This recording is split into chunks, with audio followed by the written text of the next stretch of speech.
Hey everyone, this is Adam Elenbaas from Nightlight Astrology.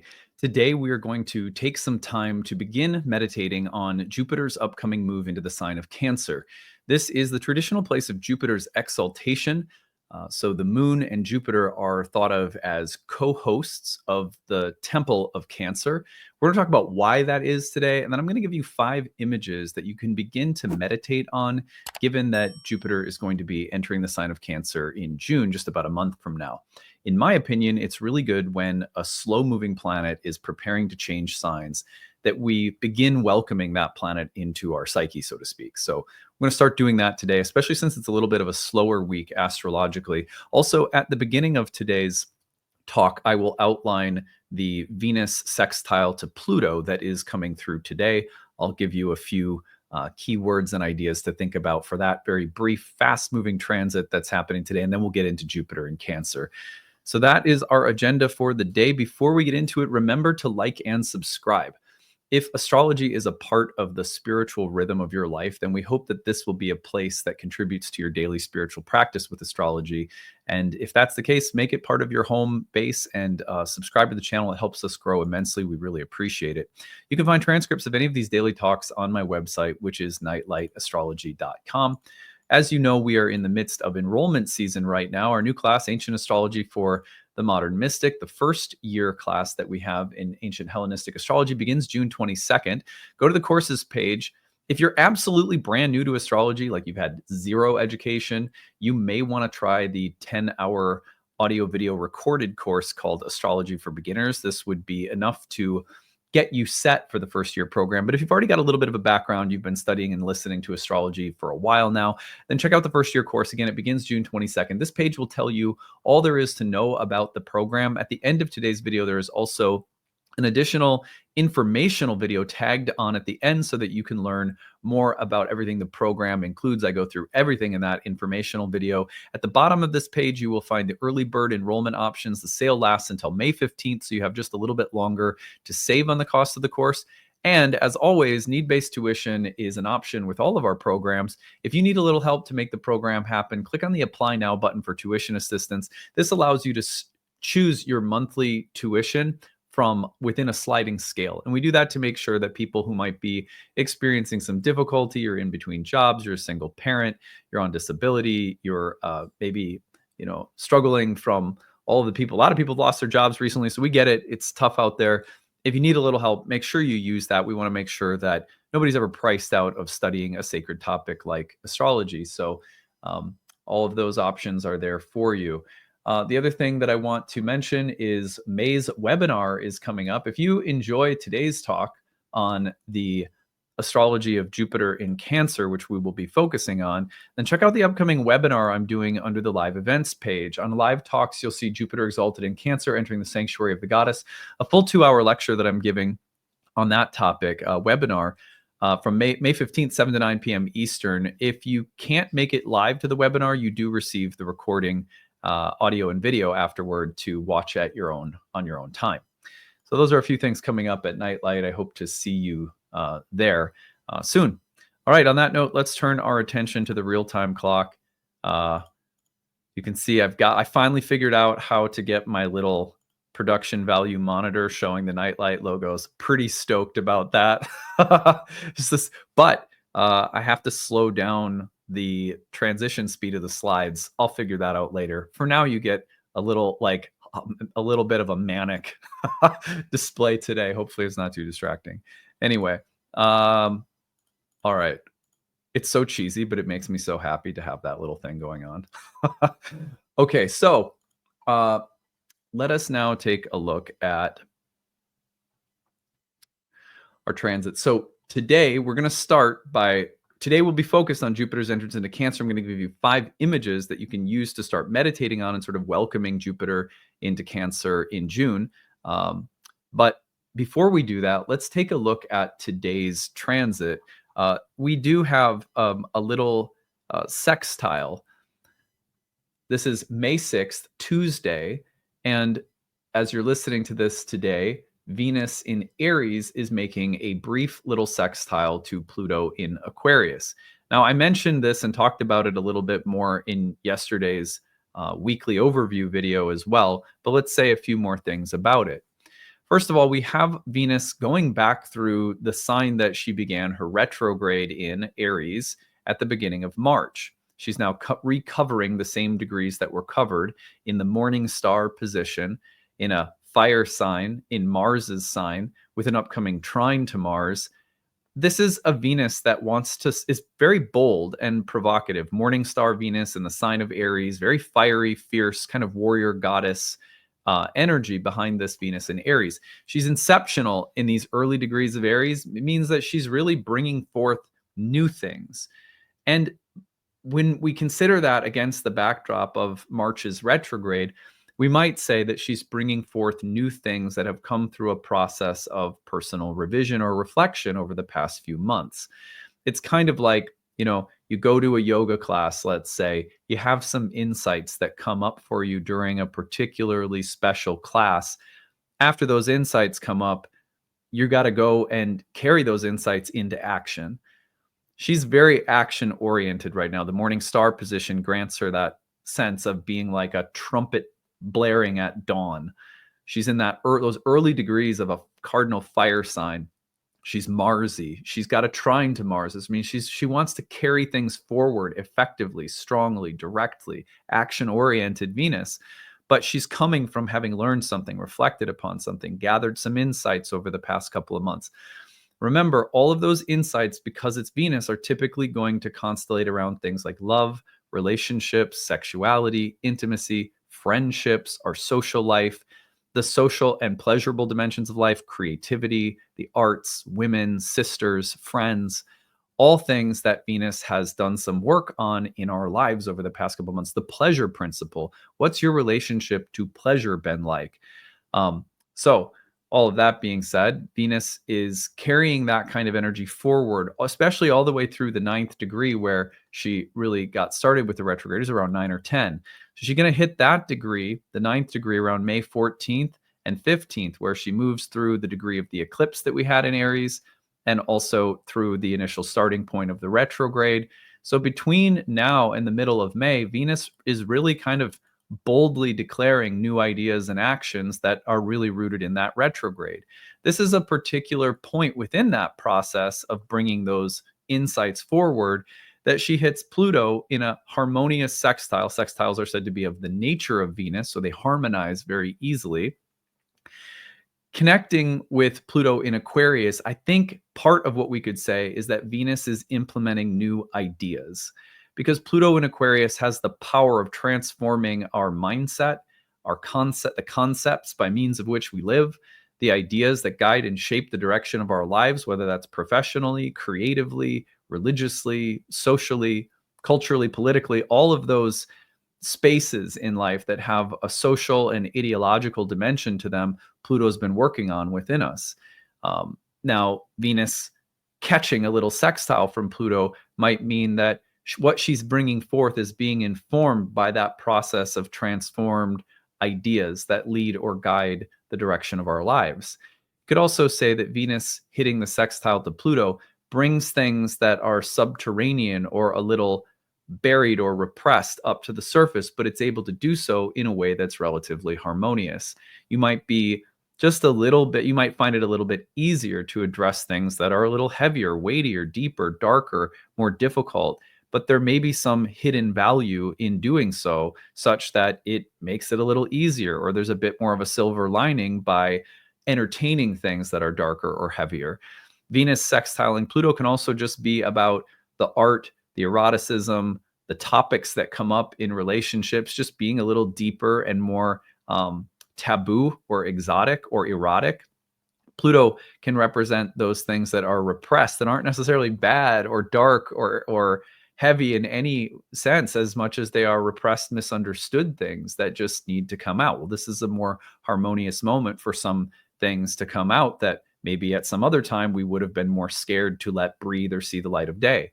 So I like this. It's a nice little contact today. Just wanted to start off today's talk by reminding you that's coming through today. If we give this a few degrees of separation, we'll notice that by about Saturday, they're 3 degrees apart. That's the engagement range. So You could stretch this effect out through Saturday, although yesterday, today, tomorrow, probably the most intense effects. And just to give you those dates, that would be Monday, May 5th, Tuesday, today, May 6th, and tomorrow, May 7th, as probably the target range within which you'll see the more acute expressions of the transit. However, sextiles, fast-moving sextiles, they are sometimes very subtle, so don't be surprised if it's not the loudest transit in the world. It's the reason that I don't usually spend a ton of time on fast-moving sextiles.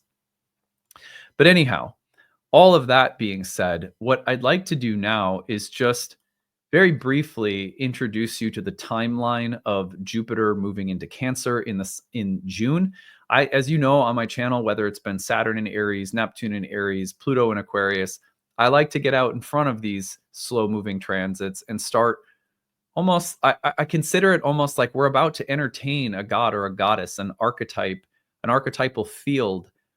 And as it's coming in, it's almost like a guest coming into the city of our heart and soul. Let's honor it as it comes in. Let's throw up the banners and start playing the music and light the candles on the altar.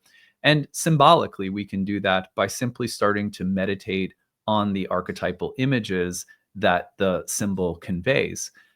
So that's what we're going to do today. This will be the first of several passes that we'll take, right? Because every archetype is really a jewel.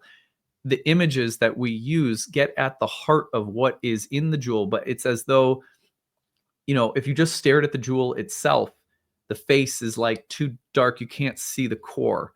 But if you catch light off from the different angles of the jewel, somehow you start to feel like you're being led into the center of the temple inside the jewel. You start, it's a feeling of entering into the heart of an archetype that starts to happen when you actively meditate on it. So all of that being said, as to why we're doing this, let's go ahead and do it. I'm going to put the chart up on the screen. Let's take a look at the upcoming entrance of Jupiter into Cancer. So the month of May is really all about Saturn entering Aries, and we will be spending more time with that as well, although we already have taken some time with it. And we're going to look at June 9th, if I have my calculations correct. Yeah, so it's about 4:30 Central Time on June 9th, Monday, that Jupiter will enter Cancer. Now, if we spread this out, I'm going to go forward a year. And we'll see that Jupiter starts on June 9th of 2025 in the sign of Cancer. And then it doesn't enter the sign of Leo until June 30th, roughly. If I have that right, it might be the 29th. Let's go back just a touch more. So it's June 30th, about 12:30 a.m. Central Time, that it changes signs. So if you're Pacific Time, it would be the 29th still, technically. But either way, June 29th into the 30th, about a full year later. Now that's standard, right? Because Jupiter takes about 12 years to go through the zodiac, which means we get about a year per sign. Any transits that spend as long as Jupiter or beyond, so Jupiter, Saturn, Uranus, Neptune, Pluto, maybe you track some other planets too, but certainly in my practice, those are the transits that last through a sign a year or longer. And when that kind of movement is about to happen, it becomes significant from a variety of perspectives. For one, not what we're covering today, but what we will end up covering is that it's going to enter a new whole sign house in your chart. And that whole sign house will mean the activation of a new set of topics that will last a full year. So you get this kind of concentration of Jupiter's meaning and symbolism in a new area of life. That's why we're going to do horoscopes and talk at length about what to expect from exalted Jupiter in a new place in your chart. The other level at which it becomes important to think about is in terms of a prolonged visit with an archetypal field. When we get Venus moving through a sign, you know, it's like less than a month. When we get Mercury, it's sometimes quicker than that. You know, the moon's a couple of days, the sun is 30 days. So most of our planetary experiences from Jupiter down in order, in the Chaldean order of the planetary speeds, we never get a planet in a sign for a whole year. When you do, it becomes really important to continue turning the jewel of that archetype, because it gives you so many different ways of seeing the field that's present, so to speak, of seeing the god in our midst, or the goddess. So all of that being said, I have 5 images that I think will be useful ones for us to meditate on. Now, are these exclusively the 5? No, they're just 5 that I think are useful. We'll probably add more to this as we go. There'll be at least 3 or 4 more talks that I do on the entrance of Jupiter into Cancer, right? So we're just kind of warming up today. But I want to focus on the pairing of planets that reside in this sign as a way of understanding Jupiter in Cancer. Because within the ancient logic of the zodiac, the planetary placements are arranged according to the logic of the solar year. This is what makes our tropical zodiac so beautiful, and its fundamental logic is rooted in the unchanging rhythms of the solar year that we fix as zodiacal markers for the 12 signs through the equinoxes and solstices. Those are symbolic markers. They're not meant to be taken literally. So you can use this system as a symbolic system in the same way anyone can use a tarot deck. It doesn't matter which hemisphere you're from, because we're not taking it on the level of literalism. We're taking it on the epistemological level of symbolism. That doesn't mean that there isn't a logos in the patterns of the sky. It just means that those patterns can only ever be relatively oriented. So on that level, it's better to treat the entire system as relatively as a relative symbolic orientation. I've said a lot on that before. That's a kind of deeper epistemological conversation. If you're interested in more of that, I highly recommend the book by Jeffrey Cornelius called The Moment of Astrology, Origins and Divination. Anyway, before I get lost in one of my favorite soapbox topics, those of you who listen to my channel know I can just go on about that. So let me stop myself before I do, and let's talk about the pairing of Jupiter and the moon that is rooted in the logic of the solar year for the sign of Cancer. So this sign takes place, the sign of Cancer starts at the moment of the summer solstice. At that point, the sun is at its highest arc or peak in the sky in terms of its latitude. So you go 23.5 degrees north of the equator, 23.5 degrees south, and you get the tropics of Cancer and Capricorn. And when the sun is at that peak, it means that it has reached its high point in the solar year. The ancients saw that as the sun's closest, the moment it was closest to the pole star, excuse me. And the pole star was a symbol in the ancient astrological imagination for everything that is eternal, that transcends the fluctuations and permutations of the world. The world is by its nature a changing place. And this world, in that sense, this material world was considered lunar. It was considered lunar insofar as the world is thought of as an embodiment of eternal forms, the archetypes, but their nature, when embodied, when taken physical form, is to only be temporary. So the face of the moon, that is a reflection of the sun is the light of the eternal forms. And so similarly, the pole star, like the sun, is associated with that which is eternal and unchanging, like the perfect image of a triangle in the mind of God or the universe. In this material world, those triangles take on particular forms that then experience a process of coming to be and passing away. And the circle of life is reflected by the circle of the moon, waxing and waning endlessly, moving in its latitude up and down. So the moon was called fortune, and this world was called fortune insofar as it was like the wheel of fortune, the image of the wheel of fortune, constantly changing, constantly turning. The rules of karma, the rules of cause and effect, choice, action, reaction, coming to be, passing away, life and death, the seasons moving cyclically, all thought to be about the way that this world reflects the eternal, but it reflects it in the dying edges of the moon's face. Everything in this world is impermanent. All of the archetypes can only be temporarily reflected in our lives and in experience, and they're constantly changing. Now, the sign of Cancer is unique insofar as it is the moon sign, and it represents the world of embodied forms. The reason that it represents the world of embodied forms from the standpoint of that solar logic is because from the top of the sun's journey closest to the pole star, what happens to the arc of the sun from this moment forward? It starts to set, it starts to decline. So the arc starts dropping down, and the sun is slowly moving down into the earth from our geocentric perspective. That was thought of as the descent of the eternal spirit soul, or of God, or of the one, down into the manifest realm of the many. And of course, in so many mystical traditions, the one and the many are really thought of as two aspects of the same thing. It's like the yin and yang of creation. The one are the forms, the many is the forms reflected in the ongoing fluctuations and permutations of embodied life. So the sign of Cancer shows us the arc of the sun at its highest point, closest to the ideal, to the transcendental realm of the forms, descending down into the world of form.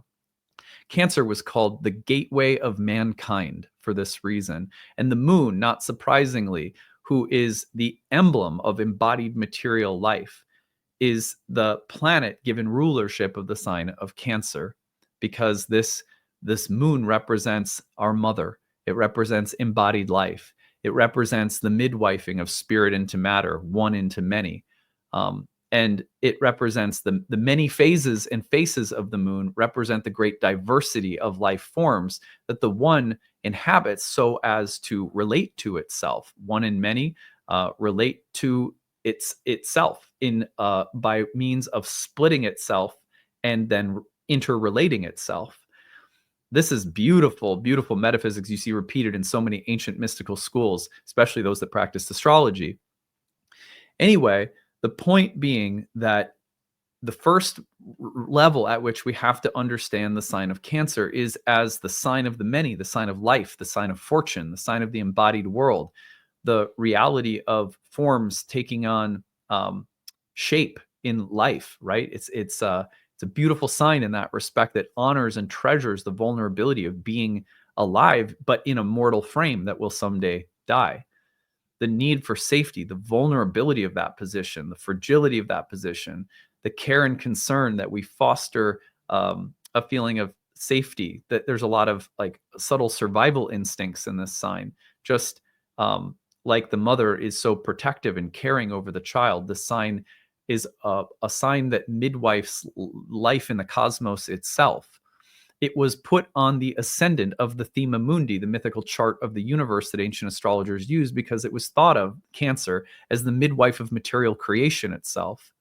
So we have the great goddess, the great mother, the great yin, represented by the forms becoming embodied in the cosmos itself. This is Cancer. Now, the planet cooperatively placed in this sign alongside of Cancer, given its exaltation, is Jupiter. Now, the basic reason for this is twofold. One, Jupiter was a planet alongside of Venus that represented the flourishing and fertility of life itself. Jupiter was the ruler of sperm, for example, and was a planet associated with the rise and proliferation of life. So one of Jupiter's domiciles comes when the light starts returning from the depth of winter. Sagittarius midwifes the return of light that begins in Capricorn. And Pisces hands over to the takeover of light that comes at the beginning of spring. Both Jupiter signs are about the building of light within the solar year. Those developmental turns that lead to light returning or light taking over are Jupiter's signs in Sag and Pisces. That there's a logic behind that, because Jupiter is a planet that is associated with the proliferation of life. Not only that, Zeus-Jupiter is a very complicated planet, but the second reason that Jupiter is placed in this sign really has to do with Jupiter's primary role as cosmic orchestrator. We think of Zeus. Zeus is in many ways a very imperfect god to understand the metaphysical and philosophical Jupiter by means of. Certainly we can connect to some of Zeus's mythology. Liz Green has done a great job of that. I just read a new book she wrote called By Jove. That book was really great. If you want a good read on Jupiter, read that book. But she said what astrologers have said about Jupiter for thousands of years in that book, which many people don't even know. They're not even aware of. I think Indian astrologers are much more aware of it, frankly, than a lot of Western astrologers. But that is that Jupiter rules coherence. So what do we mean by coherence? The sun is also connected to coherence as the lawgiver. For example, the sun was sometimes associated with kings insofar as kings were thought to be emblems of divine order and law, that which gives a sort of gravitational center to a society, a monarchy, a kingdom, God is embodied in an emperor, all of that kind of stuff. That's all ideally the idea behind those things. It's not that it actually plays out that way in the human world, right? We know that there's been tons of problems with kings thinking they're God and the embodiment of law and then becoming tyrants. And, so we're talking about the human world here where we can only approximate the ideals of something like the sun or whatever. But Jupiter is very similar to the sun in that they could both represent kings or emperors or empresses or queens, insofar as the planet is a fundamental planet of coherence and order, socially, religiously, academically. Jupiter represents things like the doctrines and dogmas of a religious institution like the Catholic Church. Jupiter represents the ideal systems of government, whatever they may be, whether it's monarchy or democracy. Jupiter represents things like courts of law. Jupiter represents things like universities and colleges. Jupiter represents things like philosophical systems like astrology. Insofar as we all need a sense that our life is personally meaningful and held together by a sense of order, meaning, purpose, and direction, that is partly fulfilled in the symbolic sense when we do astrology by the role of Jupiter. Why do we say all of this so what does this have to do with Cancer?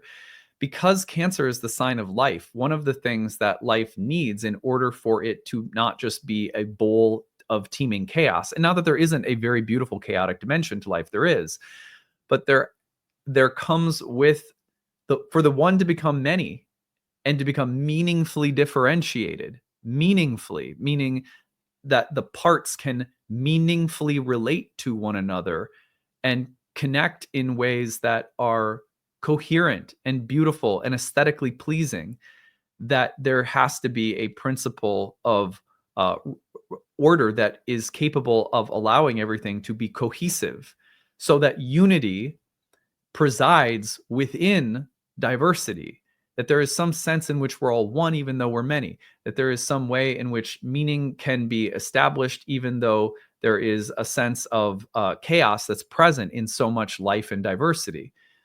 So Jupiter is not only a planet that's associated with procreation and life and sperm and abundance and all of those things that have a very direct connection to the embodied material universe in the same way that the moon does in the sign of Cancer. Remember, Cancer called the gateway of mankind, but also Jupiter presides over a sense that life itself is sort of meaningfully ordered, that there are laws, karmic laws. Not surprisingly, Zeus is thought of as the orchestrator and administrator of cosmic and karmic law. He's the king of the gods.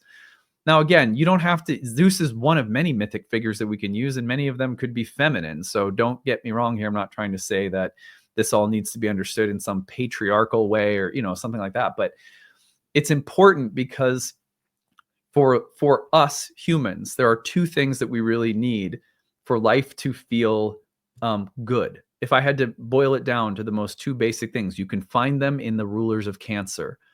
One is a sense of safety, comfort, ease, and security in our bodies, which is typically created through our early childhood experiences, how we are raised, how we're parented, how we get our needs met, how we're fed. It's very biological, it's very instinctual, it's very emotional, but we all need that kind of lunar dimension of life to feel like it's okay to be here, it's safe to be here. It's very, very basic. And the images of mothers and children always come to mind in Cancer for this reason, but it's deeply existential. It's about eternal forms coming to life in a world of impermanence. That's a fragile, beautiful, sacred, and very mysterious place to live in. And the moon has always represented that great mystery and great nurturance and devotion. Now, Jupiter is placed here in its exaltation because the other thing that we all need is a sense that this place is meaningful. Meaningful has this kind of, when we talk about the word meaning, we all know it's a highly subjective word. One person's meaning is another person's chaos, so there's a bit of relativity baked into this, but there we have it. That's the material world. Nonetheless, We all need a felt sense that life has a teleology, a sense of direction, purpose, a meaningful end that is wrapped up in it, that life is not purely random and chaotic. Now, I'm not saying there's only one meaning or that meaning isn't participatory, but nonetheless, we need a sense that life is coherent, that there is a kind of unity in diversity, that um, there's some kind of order cosmically.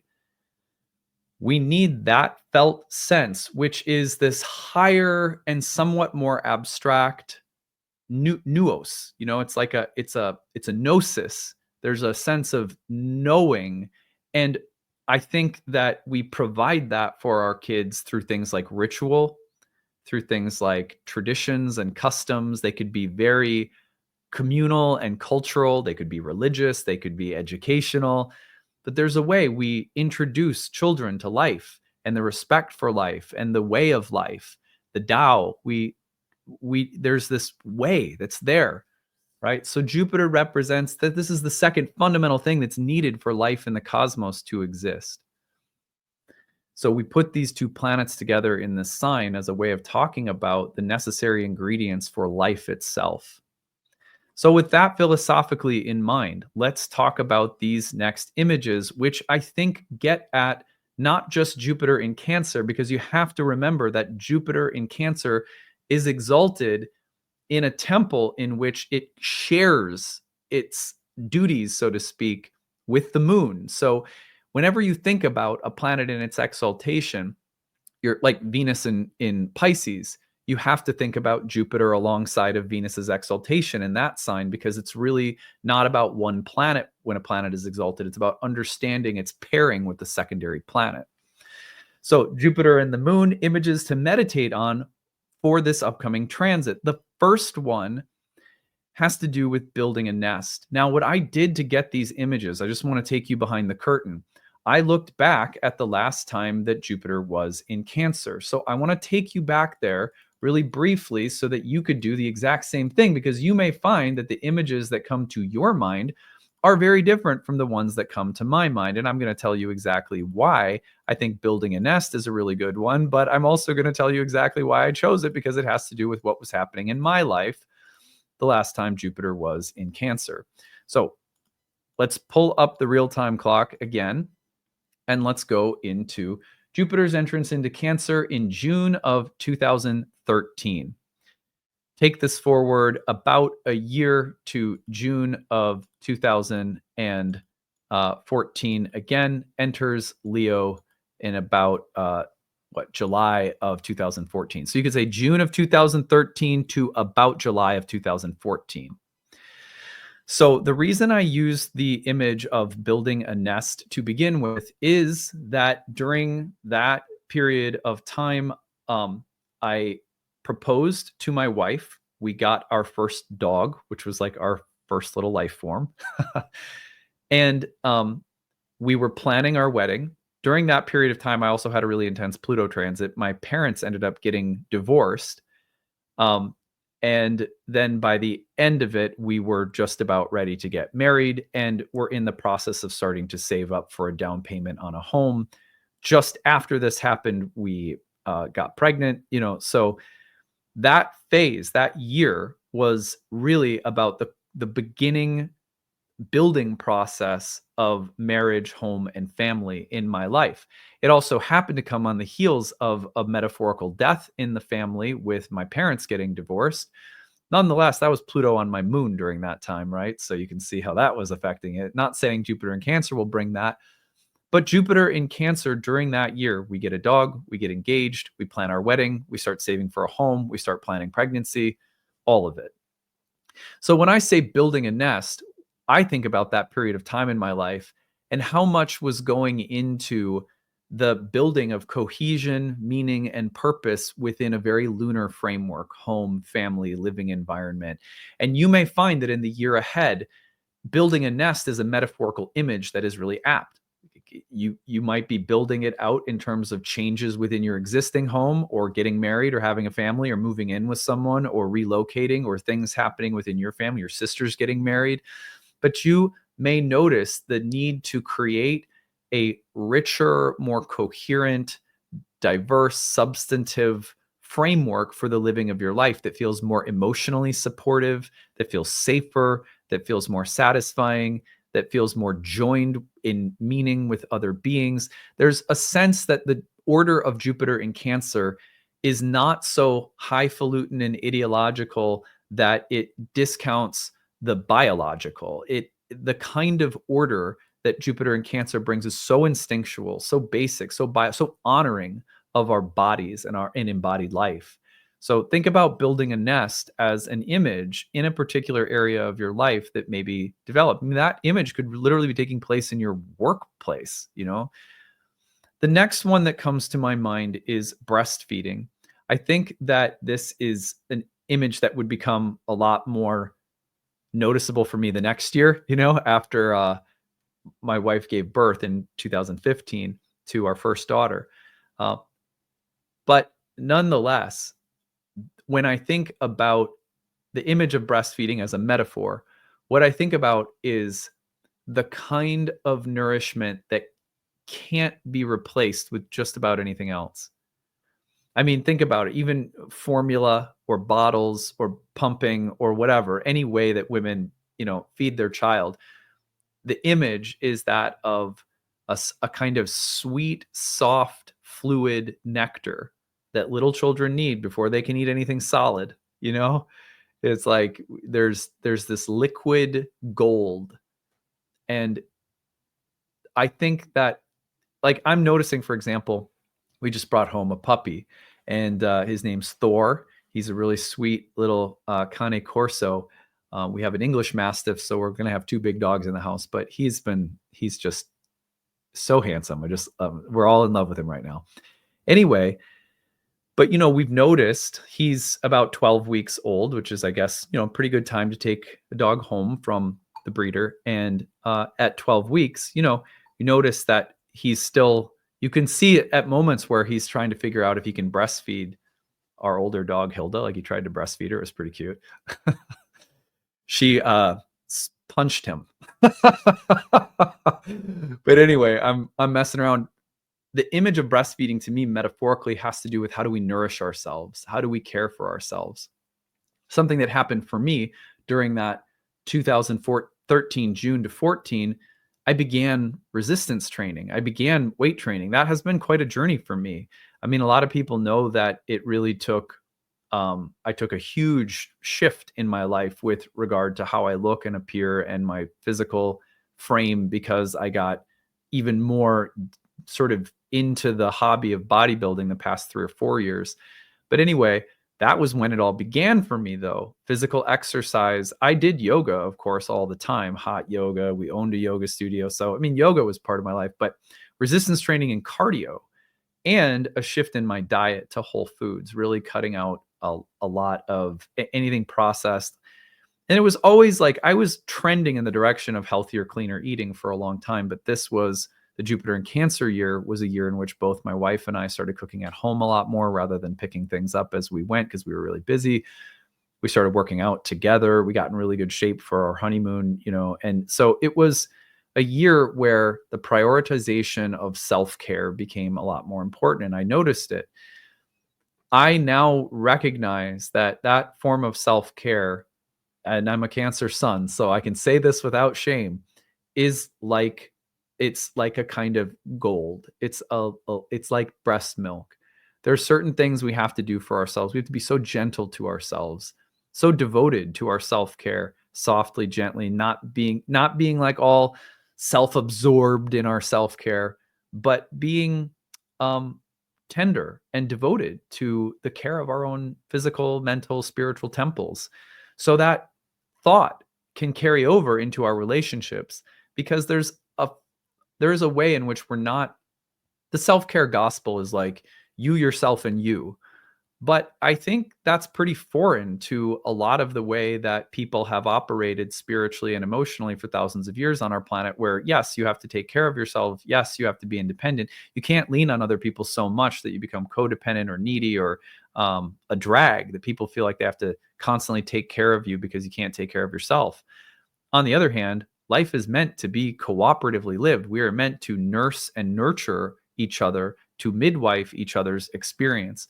This is a relational matrix that we live in. The one and the many are, by very definition, relating to each other in the cosmos. And so for us to think that self-care is purely an isolated internal solo act is, in a sense, to masculinize something that is very feminine. And I say that metaphysically, not necessarily in terms of literal gender. The point being that this journey will also teach us that my very being is a source of nourishment for other beings. There is a sacred sense of care and devotion that I should carry for other beings: compassion, gentleness, kindness. And Jupiter in Cancer can greatly augment our lives insofar as we start receiving more because we're giving more. We start giving more, and then we know how to give more to ourselves. We give more to ourselves, we have more to give to others. All of those things can start working cooperatively. Number 3 is baptism. So when I think about baptism, I think about a rite of passage, a ceremony, an initiation, a ritual that to me is transcendent of any one religion or religious tradition. Of course, that word is going to be associated for most of us with Christianity, and that may cause some of us to bristle. I get it. I think when we consider the meaning of that act from the universal standpoint of water and the purification of water, that I am going to, when I think about a little baby and putting water on its head, which we did for Virginia, we had an Indian ceremony that we did when we were part of a temple tradition for summer. In either case, what we're really doing is we're sort of anointing, like with water especially, because water is the basic ingredient of life. And when we put water on the head of a child, regardless of all the doctrines in Christianity, what comes to my mind is saying, welcome into the village of things. Welcome into the village of life. Welcome into the village of being alive, where death is a very real thing. But for now, we celebrate, protect, nourish, care for this life that you are here to live. I think that there is a way in which the transit of Jupiter in Cancer is about a process of knowing how to baptize ourselves daily. The ways we daily baptize ourselves, so much of it goes back to self-care. We metaphorically put water over our own heads when we bathe. Or my wife likes to put, after she bathes, she likes to have different plant oils and essential oils and stuff like that she puts on her skin. I think of what's the process in Ayurveda too of like body oiling. Anyway, all of those things are really just a way of saying I am alive and it's good to be alive. You see, there's a lot of repression in religious traditions all around our planet. And a lot of that repression is rooted in the idea that physical nature is evil. This world is an illusion. This is a fallen place. This is a place we have to overcome. This is a place of endless illusions and desires and detours. And there's a way in which I think we have to honor and acknowledge the potential for entanglement in this world such that we lose our orientation or we lose remembrance of the fact that we are eternal. Not surprisingly, though, the moon was a part of that path of remembrance and devotion. Think of the mala, whose lunar number of 108, the prayer beads, is meant to be circumambulated in your fingers, just like the moon circumambulates. And the moon, as a reflection of the eternal sun, is, in a sense, about remembering our divine nature. So Jupiter in Cancer can be about a year in which the opportunity to remember our divine nature while also taking that water over our head, so to speak, and saying, this is holy. This place is not fallen. This place is not wrong. My life is not wrong. Nothing that happens in my life is wrong or bad or sinful or stained or lost or without cause or reason or purpose. There can be some basic, deeper faith in the manifest cosmos itself that Jupiter in Cancer provides us with. This place is mysterious. It is often fraught with peril and danger and fear and suffering. And yet I take that water and I say, it is good. It's good. It's well with my soul. And we can do that regularly. That's the spirit of baptism that I think is universal and we all need to go back to. Um, not surprisingly, there's, even when Jesus is on the cross and he's dying, there's uh, washing of his wounds, washing of his body in death. And so I think the point being that Jupiter in Cancer can restore a very basic and primal faith in the reality of living an embodied life itself. It's very basic. It needs no larger sense of the why as much as it just needs a kind of deep breath, a hug. It's okay. This is good. You're here. Remember your divine nature. Don't forget it. But also, this is a blessed, sacred place. Even though it's a little fraught, it's safe to be here. Okay. So, number 4, sitting on grandma's lap. I think of the wisdom of the crone, the wisdom of the mother, even the wisdom of the maiden, the different faces of the goddess. But really, especially Jupiter in Cancer to me is the wisdom of women. And I mean that in, of course, the most inclusive sense. This is a metaphysical category, not just a literal gender category, though I don't dismiss the reality of those categories altogether either. It's just we have to remember that we all have those archetypes live in all of us and express so differently from person to person. Sitting on grandma's lap is an image, I think, that works, though. What is the wisdom of the wise woman? And the wise woman could be different stages of life. There's different wisdom. But I love this because Jupiter in Cancer really is about the wisdom of the moon, the wisdom of I think of my wife who's a Cancer rising. And I just think about, there's a way she has of knowing things as a mom that are different than the way that I can know things as a dad. That's just our relationship. I'm sure there's some men who maybe have that just as much, but there's like a knowing that moms have, and there's a knowing that women have. And I find that it is often far less conceptual and even verbose than, the masculine or someone like myself sitting on, prattling on here. So anyhow, sitting on grandma's lap, can we allow the goddess to be our teacher in the next year? I like that a lot. Even bringing goddess worship onto your altar could be a good thing. Finally, an archaeological dig. One thing that is very interesting is that the wisdom of life is the wisdom of time. I say this because, like Plato said, time is the moving image of eternity. So insofar as we think of Cancer as the sign of the moon, we also think of it as one of the primary chronocrators. That means a time lord. You could think of the embodied world and the experience that we have of time, right, as a kind of framework through which we understand eternity. Well, one of the things that Cancer is so good at doing is remembering, cataloging, archiving, collecting, photo albuming, journaling, the stack of diaries that represent the last 10 years of your life sitting on your shelf. When you think about people digging up ancient ruins and finding the wisdom that has existed for thousands of years that maybe we've forgotten, the way in which any excavation of ancestral material, family material, ancient wisdom from other worlds, that in a sense is timeless, but may involve needing to go back in order to go forward. Or going forward allows us to shed new light on the past.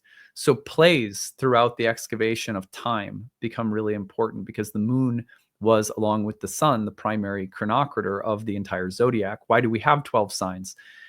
A great circle is defined by the sun. That's the ecliptic.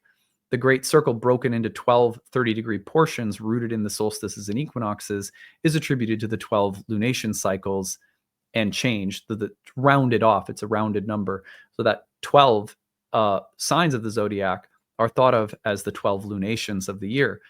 That reason, Cancer has this phenomenal way of helping us dig into cycles of time, history, and its relevance. So don't be surprised if there are things that come full circle. I wasn't shocked in a sense to see that my marriage was coming together, the building of my life was coming together during a Jupiter and Cancer year while my parents' marriage was falling apart. You'd say, well, Jupiter and Cancer shouldn't bring any heartbreak. Yeah, it's not really exactly how to think about it, right? Because cycles completing themselves and sealing their cycle completion with wisdom is not always easy, but it is usually it's what deepens us. It's what sinks our root system into this earth and our respect and appreciation for it all the more. I want to finish by reading you a poem that I think perfectly embodies the energy of this transit. So, this is a poem that some of you have heard me read before, but if there is a poet that I think deeply embodies the wisdom of Cancer through Jupiter, through the moon, through water, the gateway of mankind, I think it's Mary Oliver. I love her poetry so much. My wife is an even bigger fan. There's a poem that many of you know. I've read it once before, I think. It's called Wild Geese. So I'll seal our considerations of Jupiter and Cancer with this. You do not have to be good. You do not have to walk on your knees for 100 miles through the desert repenting. You only have to let the soft animal of your body love what it loves. Tell me about despair, yours, and I will tell you mine. Meanwhile, the world goes on. Meanwhile, the sun and the clear pebbles of the rain are moving across the landscapes, over the prairies and the deep trees, the mountains and the rivers. Meanwhile, the wild geese high in the clean blue air are heading home again. Whoever you are, no matter how lonely, the world offers itself to your imagination, calls to you like the wild geese, harsh and exciting, over and over, announcing your place in the family of things.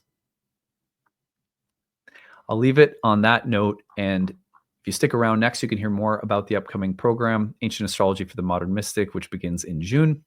I hope you're having a good day and that this will set us up to welcome Jupiter into Cancer coming up here in June. Take it easy, everyone. Bye.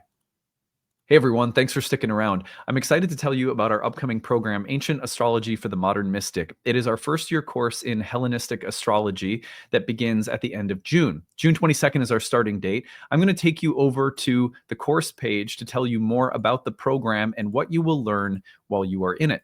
So here we go over to the Nightlight Astrology website. You can find this at nightlightastrology.com. Click on the courses tab, go to the first year course. Now, this program is ideal for people who maybe have a little bit of background already in astrology. Maybe you've done some studying on your own independently, taken some courses or webinars and workshops, but you're looking to deepen your understanding of astrology. And maybe Hellenistic astrology in particular has been calling to you. I'll tell you more about what Hellenistic astrology is in a minute, but on the first year course page, you're going to find everything that the course includes. I want to make the structure of the course clear first, and then at the end, I'm going to tell you 5 reasons that I think anyone might have for studying astrology, and you can see if you check any of those boxes. First of all, there are 30 classes on the year. It's just a little under a year-long program with 30 webinars. Every webinar is 2 to 3 hours long, including a lively Q&A and conversational section after we finished our lesson for the day. Each of those lessons I lead personally through live webinars, so you can attend those live. If you want to follow along at your own pace in your own time on your own schedule, you can always look at the recordings and take those in. And I'm going to show you what the class page looks like so you can see how you can interact with the course as uniquely and creatively as you want to. But you can either attend the live webinars or listen to the recordings or audio or video. In between major units of study within those 30 classes, we have separate classes outside of the 30 classes that are essentially tutoring sessions led by our staff, our course directors. We have 3 of them for our first year program, 3 tutors that help me guide every single class you're in and lead study sessions, and are also staffing an interactive group forum discussion where you can ask questions, look at charts, practice what you're learning with all of your classmates and with tutors there to help you.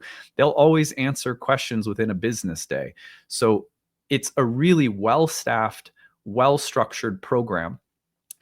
In between those major units of study and the breakout sessions, we also have guest speakers that come in throughout the year that you get free access to. The recordings are archived for you in your class folders. So you're getting people within our curriculum. And you're also getting to visit with some astrologers who are outside of the Nightlight School, but we really admire their work, and so we bring them in. You also have a ton of bonus material. With every lesson, we have recommended quizzes, study guides, optional reading.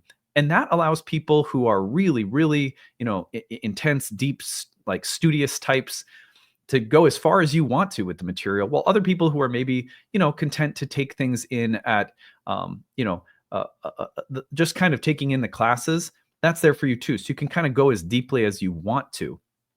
The class, if as the year goes on, goes through major units of study in ancient Hellenistic astrology. So if you're not familiar with ancient Hellenistic astrology, this is the earliest form of horoscopic astrology. This is where the astrology that you've probably learned today comes from originally.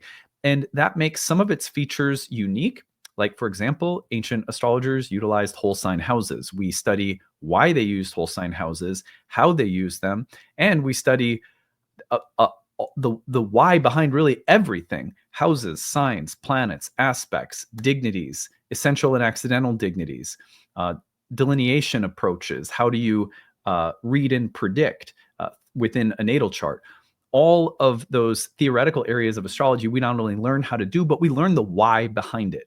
And this is what I think people find most empowering about the course, is that ancient astrology really helps to give you the rationale for everything so that you have the insight available to go off script. What I mean by that is, like, let's say you're learning about a sign, Aries or Taurus or a Gemini, something like that.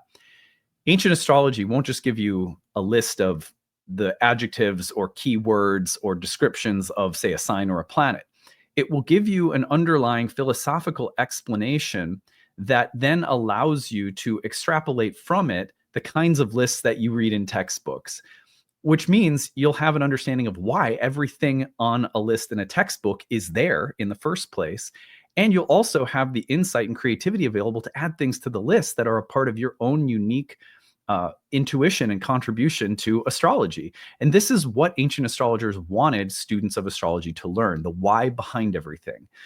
So this is a class where, even though you're seeing things like planet signs, houses, dignities, aspects, and you're like, oh, I've already learned about those things. Not if you haven't studied Hellenistic astrology. I don't mean to sound condescending, but like, truly, most people's experience coming through this program is, wow, I had no idea all that I didn't know about the roots of everything that I've understood thus far about astrology. So it really is about digging into the philosophical core of why we do everything. And then you have greater intuitive and creative capacity as an astrological craftsman or craftswoman. So anyway, that's a brief explanation of why I think Hellenistic astrology is important. Not to mention that ancient astrology was really focused on our ability to accurately describe and predict things in the realm of karma, fate, and destiny, whereas modern astrology's hallmark and strength is psychological depth. And so when you put the two together in our program, which is why it's called Ancient Astrology for the Modern Mystic, I think you have something really special. So on that note, you can see everything that we cover here. So there's a video with some of our alumni you can watch. Everything is there on the page. Now, there are 5 reasons that I want to touch on briefly before I tell you about your payment options and need-based tuition. These are 5 reasons to study astrology that if you mark any of these boxes, especially if you mark several of them, then I think it's a good indication that you might be ideal for this program, might be an ideal fit. So the first one is, if you find that astrology has become a part of your daily, weekly, monthly, yearly spiritual practice, it is a part of how you lead an inner life, then there is nothing more empowering than deepening your connection to that language, because that puts you more in the driver's seat. It's always good to have astrologers that you rely on, teachers that you listen to, get a little objective perspective, especially when you're looking at your own chart through a reading. But there's really nothing more empowering than learning to speak the language at a deeper level for yourself. And if that calls to you, if you want to understand things and be able to speak more confidently and clearly about this sacred language that you love. And this is a great reason to take a structured program. Number two is that you feel called to read charts for people. And look, not everyone who takes our programs is on a professional track, but we have 4 years worth of professional training programs at Nightlight that will prepare you to read professionally for others if that's the path that you're on. Maybe you don't even know if you're on that path. That's fine too. Many people take our programs just for the sake of their own personal enrichment. And again, to be kind of more in the driver's seat with respect to your astrological journey. You have more of an understanding. You can be more confident in reading symbols and experiencing transits with your own understanding that you've cultivated. But sometimes people want to read for other people. This will definitely set you up to do that. We have a certification track where you can take exams at the end of every year. They're optional. You don't have to if you're not on that level of interest. Number three, you have done a lot of self-study. You've heard things from here and there, but you're looking to bring it all together. It is overwhelming to study astrology on your own. So if you want organization, structure, and coherence, what you're getting in this program is going on 15 years of training astrologers, 15 years of developing curriculum that has in mind the overwhelm that many people experience. And this program is structured year 1, year 2, year 3, however far you want to go with our curriculum, to give you an organized, structured, coherent way of understanding the history and language of astrology from both ancient times to modern times in all of the vastness that the field includes. And also, as we go, we want to give you the confidence that you are a part now of an astrological lineage. Astrology has always been practitioner-based. Coming through Nightlight, you are going to have the opportunity to feel aligned with a lineage. If you like my work, if you feel aligned with the way I speak the language, then this might be a good reason to come study with us. Now, if you're seeking the why behind things, if you're like, yeah, that's interesting, I get it, I understand, but why? Why signs? What's the difference between a sign and a house? Why do they ever come up with a sign and a house? What's the distinction philosophically? Why does Mars represent this? Why does Mars in this sign represent that? If you are someone who feels empowered by understanding the why behind things, you are going to love this program, because that's how I am as a teacher. That's how I am as a person. And that's what this program is really all about. Number 5, you are looking for astrological community. Look, I think Nightlight is unique in terms of the kind of warmth, acceptance, safety, and inclusiveness that our community includes intellectually, spiritually. We are really pride ourselves on being a peaceful kind of family. I'm a Cancer, right? So it's kind of a family-oriented environment. So anyway, I will end it there. If you check any of those boxes, you may want to consider studying with us. Now, I'm going to take you over to 2 things. I want to show you the dashboard. So here is the Thinkific page. You're going to join this. And on your dashboard, you're going to find any courses that you've enrolled in at Nightlight. And there are many, so you may end up in being involved in multiple courses. And you'll find that they're all there on your dashboard. Click on one of them and it will take you in. You're going to find that on the left-hand side, there's orientation instructions, course information, class links, and calendar, all the technical stuff you need to know when you join the course. And then you're going to find that when you go through the lessons, that the lesson includes the video, the audio, the slides, the transcripts, the Q&A box text if you couldn't make it live and see what people were talking about, flashcards, homework, a bonus PDF with all sorts of additional recommended reading, bonus videos, additional video links for bonus material. So every single time that you want to visit something within the course, everything is nicely organized. So you can see here, I'm going to pause this before it starts going, but you can embed the video right there. It's embedded and you can watch it. And then if you wanted to, you could also, right here, you could also download the video and watch it on your own device. And that's same for the audio as well. And then as you go, you'll see all of the lessons are laid out. The study sessions are also recorded if you can't make those live. So everything is nicely arranged on the website for you. And that makes it a course that if you wanted to take 3 years to accomplish, you could take 3 years to accomplish. If you want to take it for the sake of getting certified, you have the full year plus an additional year to take the exam. So, 2 years total that we give people if you're on a professional track. But most people complete the program in a year. And a lot of people, over 50% of our students, go on to our year 2 and then our year 3 and horary programs as well.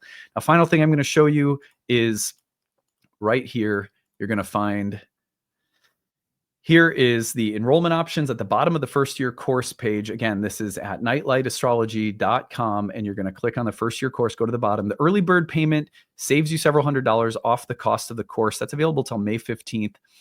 Early bird installment plan saves you on the installment plan, regular cost of the course. That's also only available until May 15th. And then need-based tuition.